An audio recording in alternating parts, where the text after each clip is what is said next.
বাড়িতে গিয়েই প্রথম নিমন্ত্রণ পাই আমার এক কাকা শ্বশুরের ঘরে। যেদিন বাড়িতে গিয়েছিলাম তার পরের দিনই ওই কাকা শ্বশুরের ঘরে নিমন্ত্রণ ছিল। আর বাড়িতে গিয়েই এবার প্রতিদিন এক এক বাড়িতে আমাদের নিমন্ত্রণ ছিল। যেহেতু রোজার সময় ছিল, কোনো বাসায় ইফতারির দাওয়াত পেয়েছিলাম, আবার কোনো বাসায় হচ্ছে গিয়ে ভাতের নিমন্ত্রণ ছিল।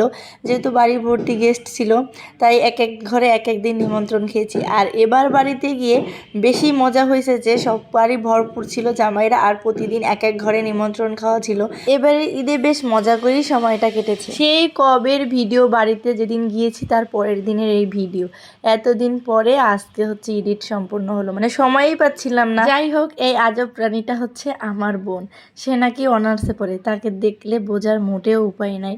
তো সবাই খেতে বসে অনেক মজা করতেছিলাম, গল্প আড্ডা হচ্ছিল। সবাইকে খাবার দেওয়া শেষ করে এখন আমরা ননদ ভাই বউ যারা ছিলাম, মানে বাকি যারা, তারা সবাই খেতে বসছি। এই সুন্দর মুহূর্তগুলো ধরে রাখার জন্য ভিডিওগুলো করা। ভিডিও করতে ভালোই লাগে, কিন্তু এডিট করতে আমার মোটেও ভালো লাগে না। সেই কবের ভিডিও আজকে এডিট করলাম, নয়তো এভাবেই পড়ে থাকবে। তাই ভাবলাম যে ভিডিওগুলো এডিট করে ফেলি। আর এদিকে আমার কাকা শ্বশুরের সাথে আমার বোন মজা করছিল, সে নাকি তার পুত্রবধূ, তাই বাড়ির চাবি তার কাছেই থাকবে।